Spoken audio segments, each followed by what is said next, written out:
Ano bang nasa isip mo? Pamilya ko po. Nasaan ba pamilya mo? Nasa isip ko po. Malakas ka ba uminom? Bakit? Papainom ka. Dok, kinabahan ako. Unang operasyon ko to eh. OMG, same. Akala ko ba, Dok, bawal tumanggi sa pasyente kahit matanda na? Eh bakit kasi ngayon ka lang magpapatuli? Anong ginagawa mo, Dok? Nagsa-sound trip? Dok, ang sakit ng ulo ko. Ako nga din, pero di ko pinagkakalat. Pag-aaralan natin ngayon ay history. Sino si Jose Rizal? Sino si Jose Rizal? Ma'am, baka po nasa kabilang section.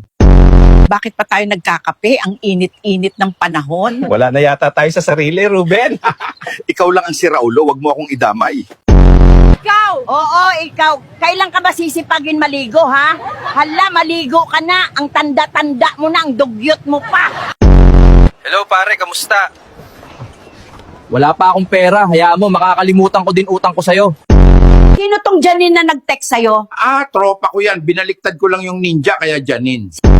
Kung feeling mo maganda ka, then you're not feeling well. Huwag kang feelingera, kupal!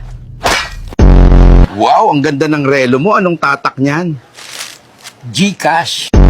Andito tayo guys sa Great Wall of China. Ganito kami mga OFW. Ang merienda dito, puro siomai.